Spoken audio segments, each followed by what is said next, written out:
Hi everyone, welcome to Three Cups Full. Come sip with us. For free-flowing conversations about life. Love. And everything in between. So, hi everyone, welcome to episode number 5. Bye. Yeah, wow, we are on our fifth episode, and hopefully, our past episodes are really helpful to our listeners. Now, Yes. listeners. Yeah, so for today, we're just going to have a very free flowing conversation. It's going to be very candid. I just want to ask, how are you? Kasi we often talk, we often message each other almost every day, but we rarely ask each other that question, like, how are you, in the realest sense of that question. So, yeah, how are you guys lately?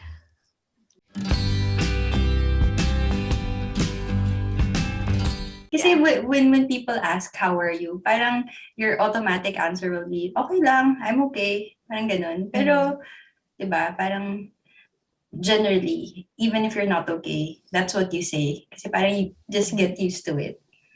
Yeah. Yeah. So, Or sometimes it's because you don't want to explain further. Kasi kapag you say na, oh, I'm not really okay, parang ang daming follow-up questions and you don't want to answer naman. So right. parang, oh, okay lang naman ako. At saka kasi yung how are you, parang it's very general eh. Parang pag sinagot mo siya, how are you, saang aspeto? Is it, how are you in terms of my work? Is it in terms of my personal life? Is it in terms of finances? So parang sobrang lawak niya. So sometimes, sabi nga ni Mika or sabi mo Ian, we just resort to the parang general answer, which is, okay lang. Okay naman. Okay, Diba? so dapat ba medyo mas specific pa yung question ko? Okay, so how are you feeling lately? Your emotional state or like your mental state? Honestly ako, I feel tired. Parang, Mm. parang lately, parang pagod na ako, ganun. Hindi naman siya yung physical tired, pero more on a culmination of different feelings and emotions. I don't know if that makes sense. Ewan ko if you also experience that. Parang ang dami mo lang iniisip, ang dami mong nafe-feel. Oo, ganun. Actually, ganun din ang feel ko ngayon eh. Parang sobrang traffic sa utak ko. Parang so many things going on na even if I'm physically exhausted, I really find it very difficult to sleep at night kasi umaandar yung utak ko eh. Parang pagod ka pero hindi ka makatulog and lalo kang mapapagod. Mm. Yun. Mm. Ikaw, Ian. Nakakatulog naman ako ng maayos. Mabilis siya makatulog eh. Because that's my strength. 1, 2, 3, sleep. Grabe. Oo. Mabilis yung kausap yung katawan ko when it comes to sleeping eh. Parang, okay, tulog na tayo, body, okay. Masunurin siya. Pero, waking up, mahirap pa kausapan. Yung parang kahit weekend, ang aga pa rin yung nagigising. But, yeah, ako naman, more on I'm tired physically, not really mentally or emotionally, but physically because of my work. I'm working with toddlers every day. I have about like 15 to 18 kids. So, yun, medyo chaotic yung physical world ko. Ang daming masyadong physical noise. There's a lot of jumping, a lot of crying, a lot of running around. A lot of Sobrang, pooping. yeah, a lot of pooping. Yeah. Yeah. So, what do you do when you're tired?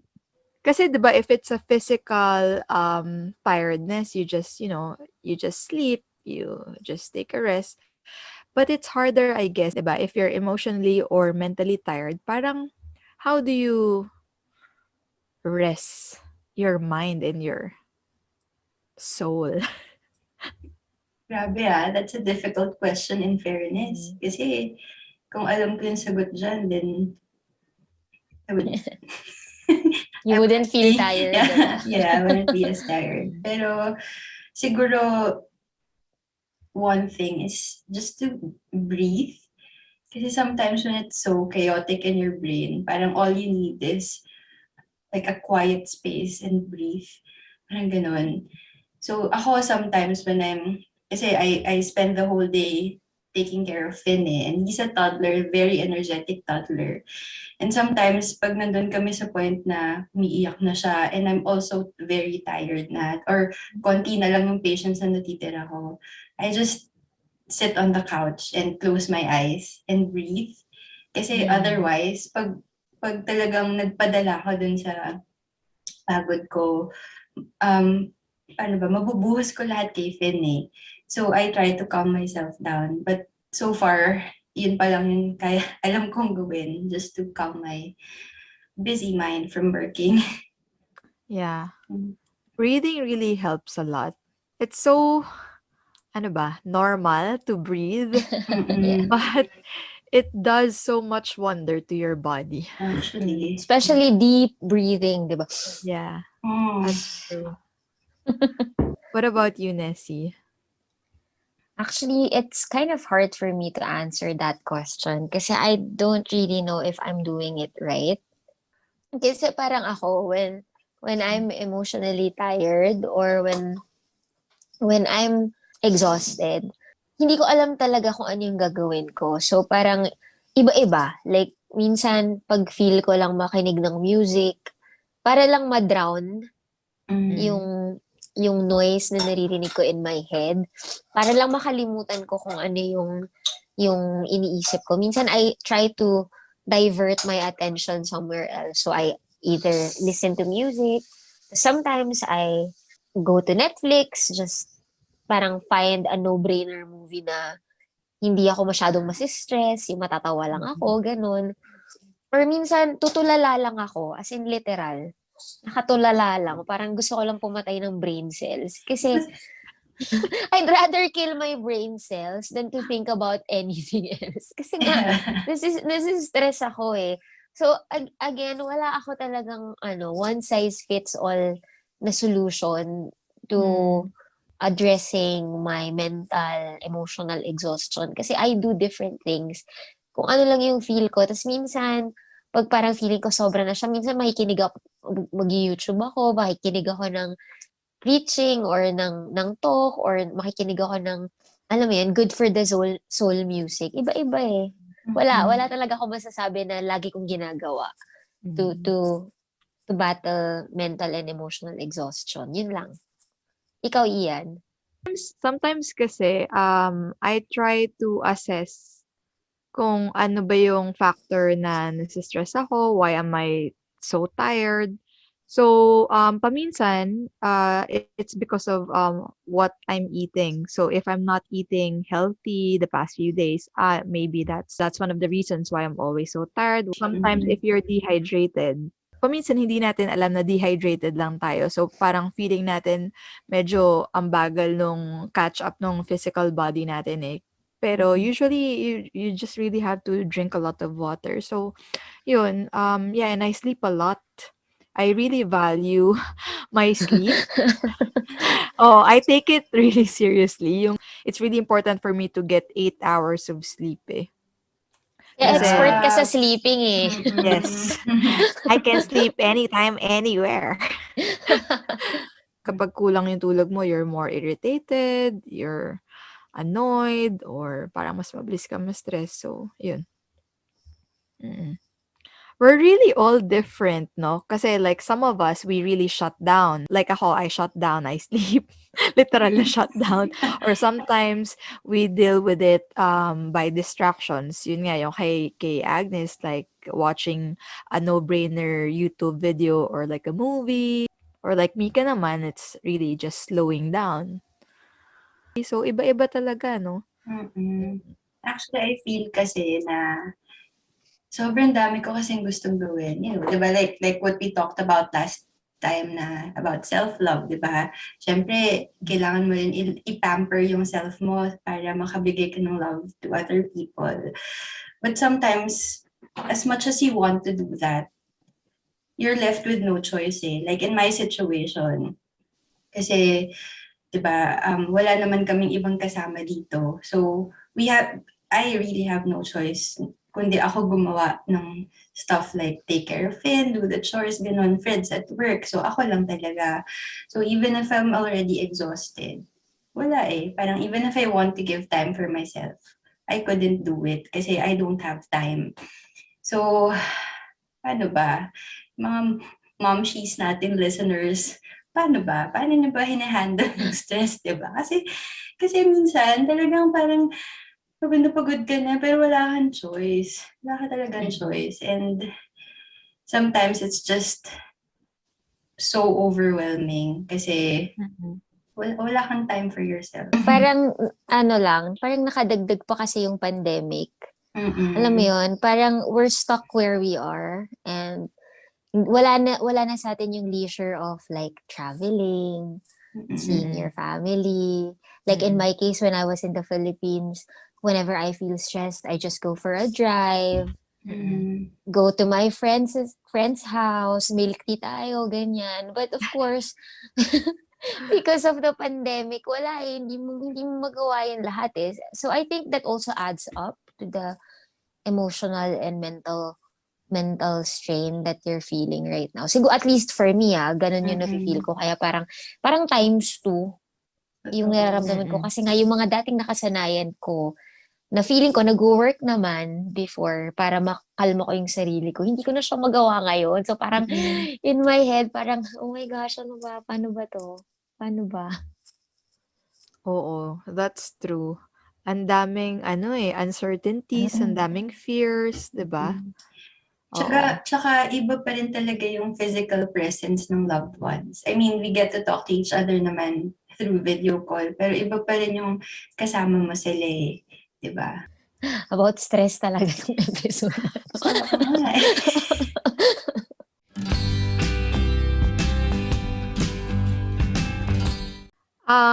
Ako, there are some of the things that I do to manage not to burn out or like not to be so stressful. Pero of course, I'm single. I don't have anybody to take care of. So mas less siguro yung stress sa situation ko. But maybe I just want to share. I'm doing YouTube, I'm doing podcasts, I'm working 9 to 5 and I'm trying to hang out. I'm trying to balance all these things. And some other friends think that paano mo nagagawa yan? Parang how can you find all the time? Pero honestly, I don't try to do everything all at the same time. So yung strategy na ginagawa ko is I rotate things that I will drop. I schedule everything. So today I'm going to focus on editing. I'm not gonna do the dishes. I'm just gonna leave it there. I'm gonna wash it tomorrow.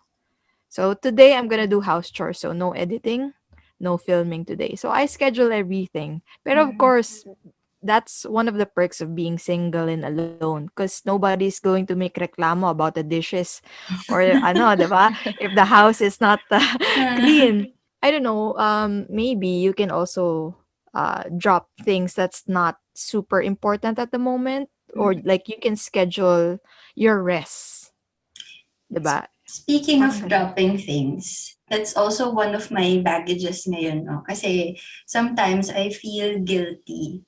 Kasi all my attention and my energy goes to Finn.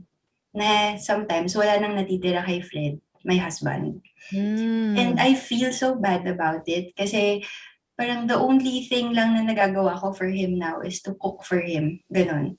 To feed him. Pero other than that, parang yung time supposedly, quality time naming mag-asawa or yung simpleng bonding lang at the end of the day, parang wala na rin kasi pareho kaming exhausted and pareho kami na we just want some quiet time. Ganon. And yung dating bonding namin na mag-asawa, parang konti na lang yung time for that kasi nga walang energy. So, sometimes it eats me up at night kasi nga, parang shocks. Ayoko naman maging ganitong klaseng wife na parang feeling ko napapabayaan ko siya eh. Pero at the back of my mind, iniisip ko rin naman na, kaso wala naman akong choice. So, yun lang, parang the guilt is just eating me up. But I know it's not my fault. And alam ko naman na Fred is very understanding of the situation and he doesn't take it against me. Mm. So, ayun. Ewan ko, it's just nakaka-guilty lang talaga at some point. Halo-halo no? Parang Mm-mm. it's a mixture of different emotions. First, you're physically tired. And then, a lot of thoughts keep running in your mind. Then, the feeling of guilt comes in. So, parang, paano mo ba to? Parang, there's really no solution to it di ba? Mm. Pero maganda yung suggestion ni Ian. You really have to compartmentalize. Mm. Kasi you can't open all the windows all at once. Hindi mo siya kayang ma-manage lahat. Unless ikaw si superwoman talaga, di ba? In the truest sense of the word, kaya mo lahat.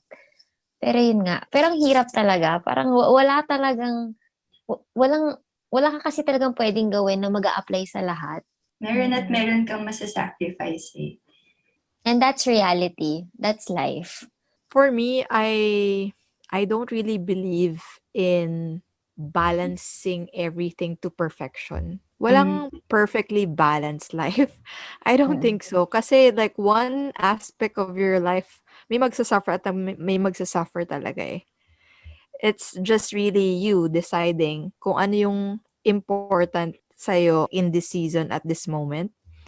Or kung ano talaga yung priority mo. Grabe, no? Hirap ng adulting.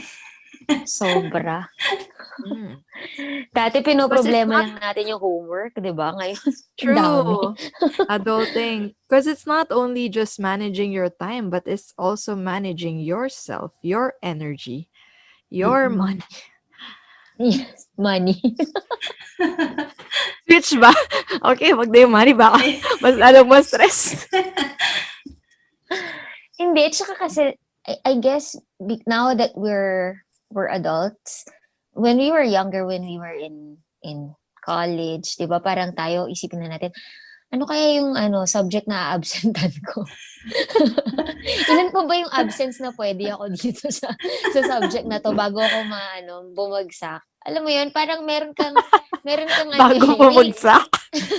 may leeway ka eh, 'di ba? Parang meron ka talagang malaking wiggle room. Pero ngayong kasing adult ka, dami mong responsibilities eh. Hindi ka pwedeng mag shut down agad kasi you're not just living for yourself, you're living for other people na rin eh, 'di ba? So, and as much as Exactly. gusto mong absentan, yung responsibility mo na to, like kunyari ayaw mong pumasok ngayon, or today ayaw mong magluto, today ayaw mong mag-alaga ng bata. Kaso wala Yeah. eh, wala ka ng kung baga sa college, wala ka ng parang 5 absences na pwede. Wala nang ganun eh.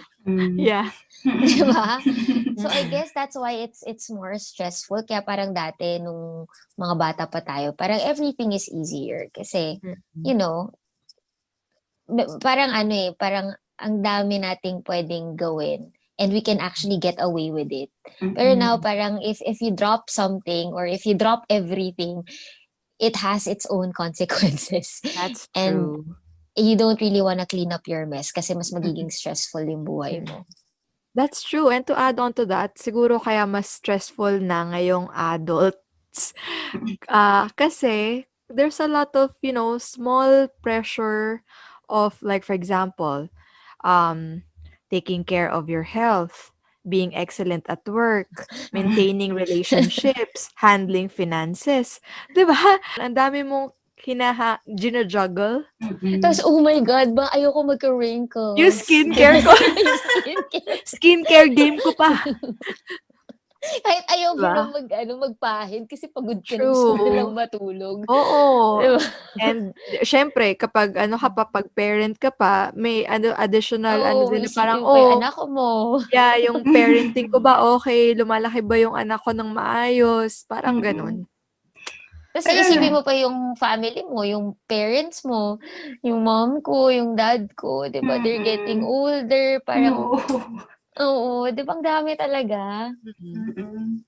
Pero listening to what you were saying, no, parang I just realized that we are the ones putting pressure on ourselves.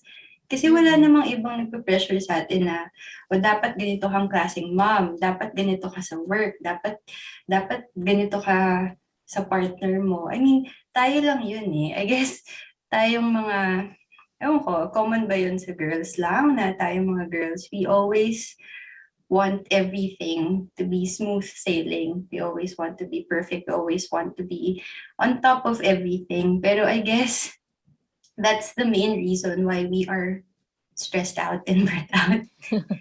Pwede. Pero answering Mika's question, kasi di ba parang you were asking or you were thinking na maybe it's common sa ating mga babae yun, yung we're trying to do everything, we're putting a lot of pressure sa sarili natin. But I guess siguro, tingin ko yung mga lalaki na feel din naman nila yun. They're just not so vocal about it.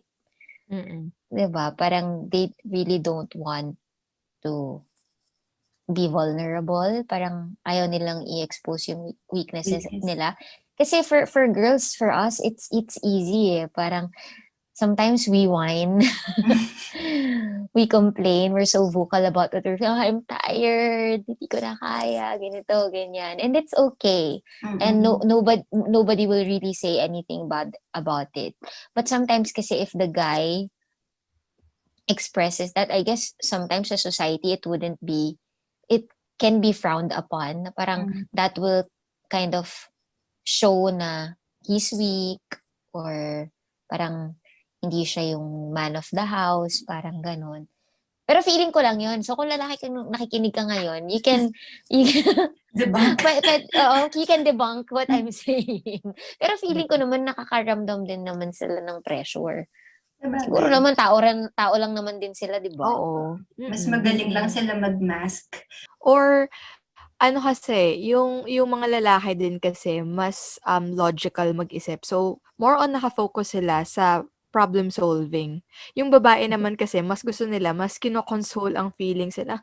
Oh, okay lang yan. Yung lalaki parang, okay, anong gagawin ko para ma-solve ko tong problem na to? Parang mas ganun sila Oo, na-wire. totoo. Oo. So, siguro ganun. Meron na silang point A to point B to point C to the end game. Yeah. Tayo kasi may point A point 1, meron pa tayong mga Yes. dadaanan, meron pa mga detours bago tayo makarating dun Yes. sa problem solving. Yeah, that's true.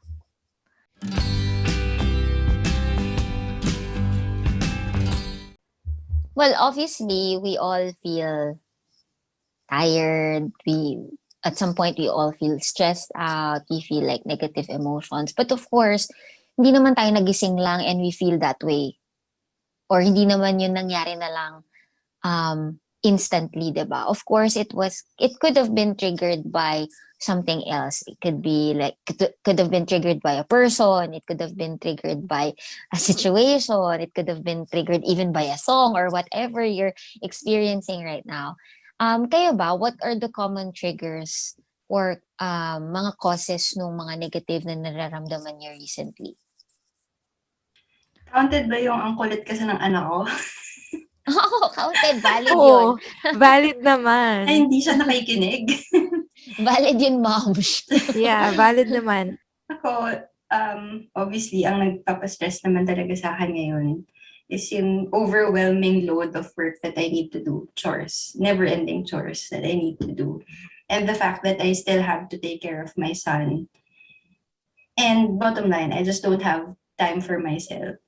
So siguro yun yung trigger. Kasi knowing na I have an endless list of things to do, parang I don't get to do the things that I want, yun yung nagtitrigger ng stress ko. Kasi like last night, inisip ko, gusto kong tapusin yung series na inaabangan ko, gusto kong mapanood yung Friends Reunion, gusto kong mag-edit ng video, gusto kong mag-jog, but I couldn't do it. Kasi nga, I have more important things to do. So I set aside the things that I want to do for myself.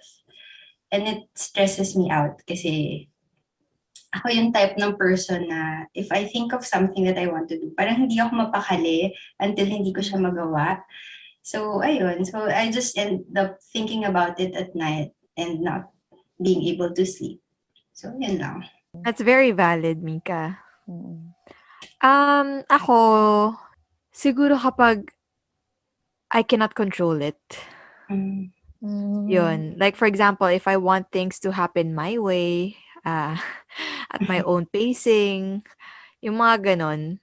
Tapos, or kunwari, if I planned something and it didn't turn out the way I wanted it to be, or like it didn't happen the way I imagined it to be, yun, medyo nasistress ako, na-frustrate ako. And also, if I want to be these things na I want to be. Like for example, at this age, gusto ko na sana na nakapag-ano ka na, nakapag-masters ka na, nakapag-settle ka na. And kapag wala ka pa dun, parang iniisip mo, oh no, parang nade-delay na ako. Pero, yan na lang yun. Self-inflicted pressure mo lang yun sa sarili mo kasi, yun nga, hindi mo naman makokontrol lahat ng yun eh. Pero iniisip mo na, oh my God, I have to double time, I have to double time. So you kind Mhm. of like overwork yourself, you try to be all these things. So parang yun, pag na-overwork ka, mas nakaka-stress. Ikaw, Mm. Nessie. Actually, yung kay Ian, very similar to mine. Parang it really stresses me out or it really tires me out if there are things, generally if there are things around me that I can't control. Mm-mm. And those things make me worry a lot about life in general. Like, eto, gusto ko nga siya mangyari at this time. Dapat at this time, ito mangyari na to. Pero no matter what I do, may mga factors kasi that is out of my reach. Na kahit ano pang gawin ko, kahit magtatatumbling ako dito, 'di ba? Wala namang mangyayari. So, but the thing is, it really causes me a lot of stress because I keep on thinking about it. Parang in my head, I have like hundreds of scenarios playing. Na parang if we had done it like this, if I had done it like this, if 3 months ago, ito yung ginawa ko, we would have been in a different situation now. If years ago, nag-invest na ako sa ganito, I wouldn't be in this situation now. So, because of the things that I cannot control, I put a lot of pressure on myself. I put a lot of worries in my head. And I put a lot of like different scenarios sa utak ko na sobrang dami ko nang iniisip tuloy. Kaya ako napapagod mentally and emotionally din. And Mm-mm. it's not just full of regrets eh. Hindi lang regrets eh. Meron ka rin, iniisip mo pa yung future. Ano kayang Na hindi pa nga nangyari? nangyayari, pero iniisip Naka-stress mo mo na. na. Ito yung Yan yung future advance talaga eh. mag-isip. Oo, exactly, 'di ba? Pero 'di ba nga sabi nila, parang when you worry or when you stress about something a lot, well, worry will not really take you somewhere. It's just like a rocking chair. You keep going back and forth. And Mm-mm. then you'll still find yourself in the same spot. So, Mm-mm. yun, actually yun yung triggers ko. Pag may mga bagay sa paligid ko or bagay sa buhay ko na hindi ko makontrol. And before kasi, since siguro may pagka-alpha ko or may pagka-strong woman ako, I'm just so used to having or doing things my way, doing things in my own pacing, in my own timeline, na nafu-frustrate ako pag hindi nangyayari yung mga gusto kong mangyari ngayon. And ang dami, parang growing up, marirealize mo, may mga bagay ka talaga na wala, hindi mo makokontrol, wala kang magagawa. You just have to wait. You just have to be patient. And ultimately, sometimes you just have to accept. True. Acceptance is key. Yeah. I think that's one of the common things that we share, no? The three of us. Yung parang pag may gustong gawin, talagang gusto ko na gawin now na. Yes. 'Di ba? The three of us, gano'n yung attitude Oo na, nga eh. naisip ko 'to, gagawin ko na 'to agad. Tapos kapag Kasi hindi go-getter eh. nagawa, oo. Yeah. 'Pag di nagawa, parang sa-stress na, nafu-frustrate.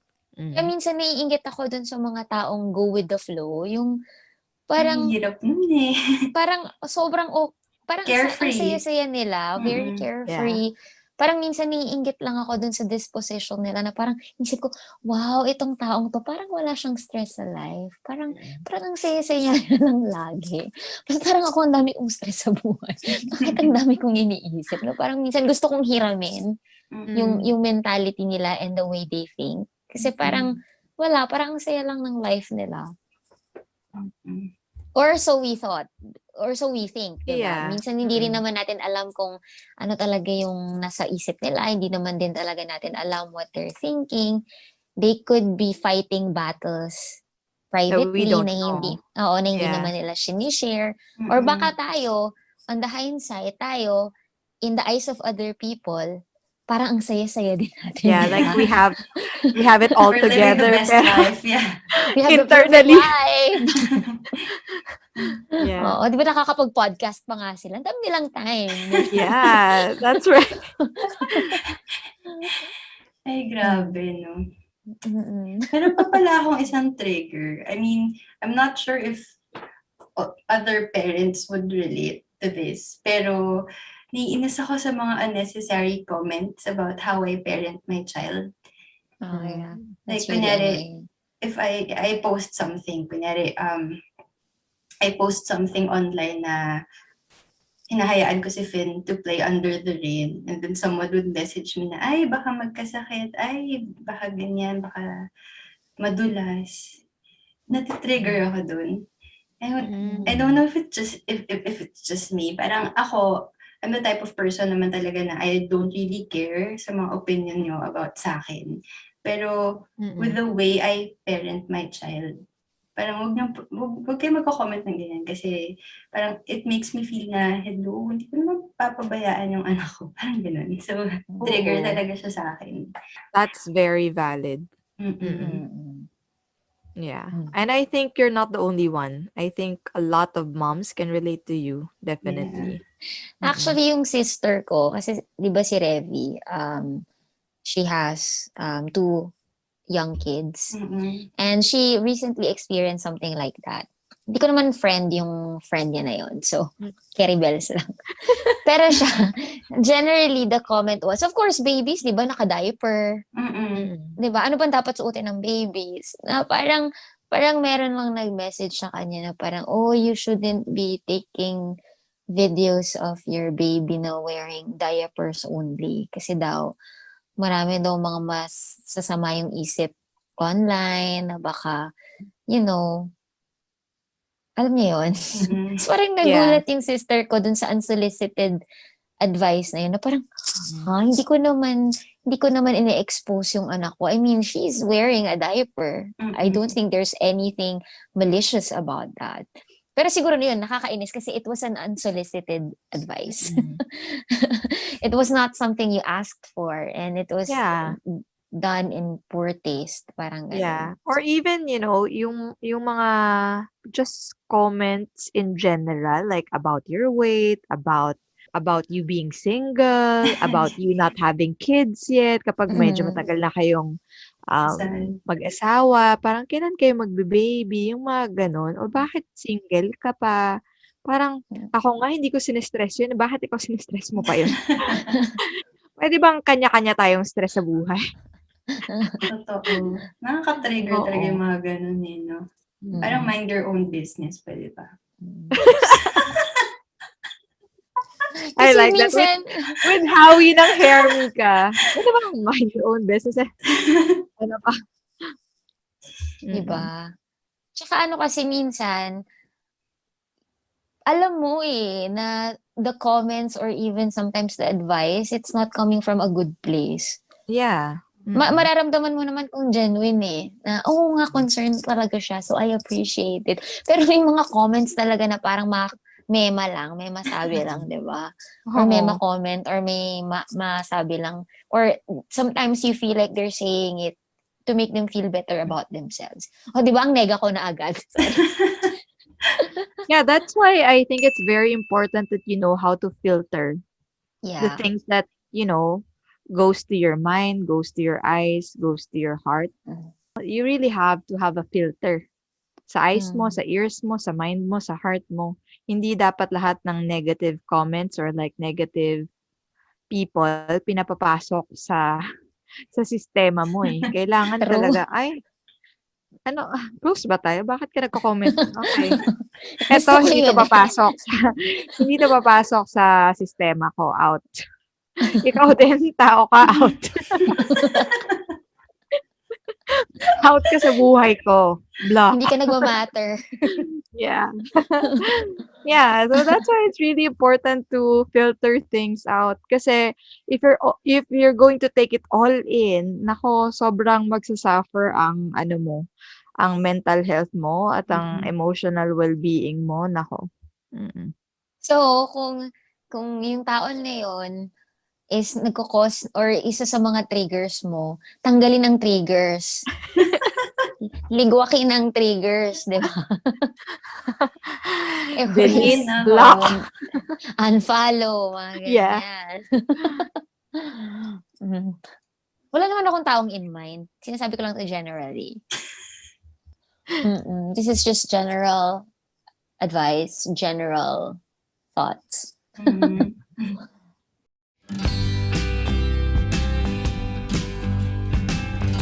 Alam mo, napansin ko lang, 'no, parang iba yung demeanor nating tatlo ngayon compared kanina. Did you notice that? Oo. Parang Nag-start biglang na. Parang naging nagka-energy. perky, oo.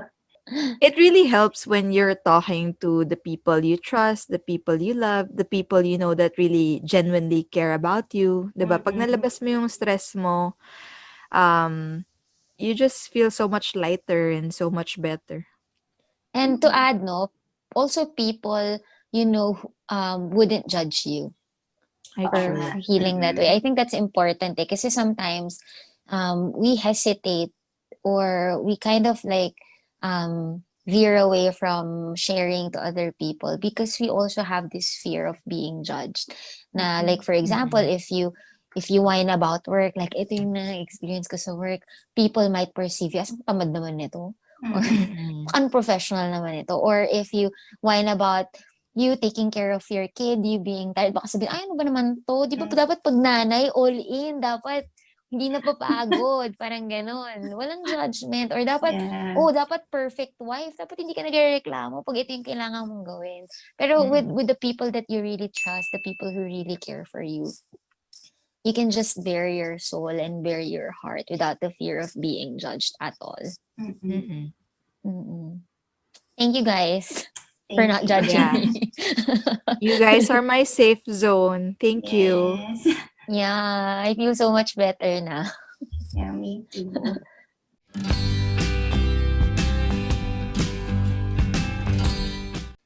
So it's really, really important to surround yourself with people who you can share your problems with, whom you can share what you're feeling and would make you feel better. So Mm. kanina we're so down, we were so tired, but now that we've talked about it, we didn't even think about the solutions, diba? We just shared. We just shared what we're feeling.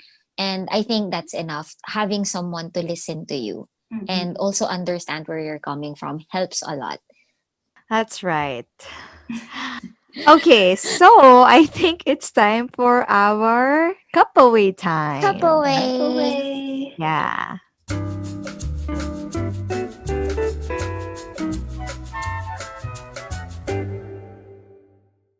Ako siguro my cup away from this very candid, free-flowing episode is that you're not alone.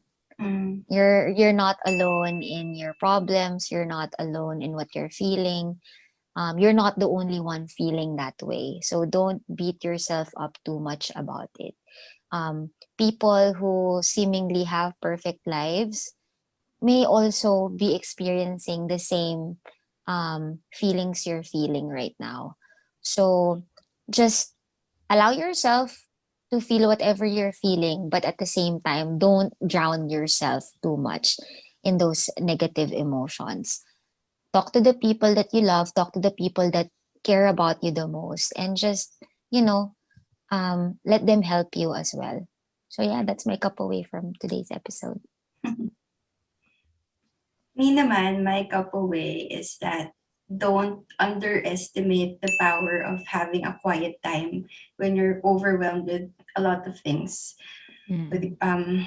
especially when you're stressed out. Because sometimes all you need is a few minutes to just take a deep breath and clear your mind with all the worries. And that's it. After that, I'm not saying that it will solve your problems, but it will definitely make you feel better and make you function well. So yeah, that's I my that cup away. that's so Mhm. nice. Yeah, the power Quiet of quiet time. time Uh, and time for yourself. mhm. Self-love from episode Self-love. Episode shameless 3. plugging. Ako naman, don't try to control everything. It's okay to have not everything figured out. It's okay to not being able to juggle all the things. Just control what you can. That's your attitude, that's your behavior, that's your perspective. But don't try to stress out if you can't control the situation. Kasi bottom line, we can't really change other people, but we can always change our perspective, our attitude, and our mindset regarding things. So, yun, if you can't control the situation, just leave it all to God. And, Yes. just worry about today because the only real time is now. What happened in the past, what will happen in the future, it's not a real time because it's not yet happening. They will have their own worries. You have regrets from the past, you have your anxiety in the future, but just worry about now and what you can do now. Try to do it, but if you can't control it, let it go. Yun. Ang Let ganda it nun. go. Mm-mm. Parang sabi nga ni Ian, parang it's okay to not have everything figured out. And also, I think it's okay not to be okay sometimes. Mm-mm. Yes. That's Mm, it, true. Mhm. you just Yeah, have to accept na sometimes you just don't feel the best. You yeah, don't feel okay. And it's okay. Mhm. There's no shame in that. that's true. Yeah. Yeah, you don't have to figure out all the whys. Because sometimes we're so stressed because we don't know why this is happening, right? Mm-mm. Bakit ba? We always question why? Just, I don't know if it makes sense, but just try to focus on what. What can I do now? What can I change? Ganun. Pak yun. Mhm. Ganda.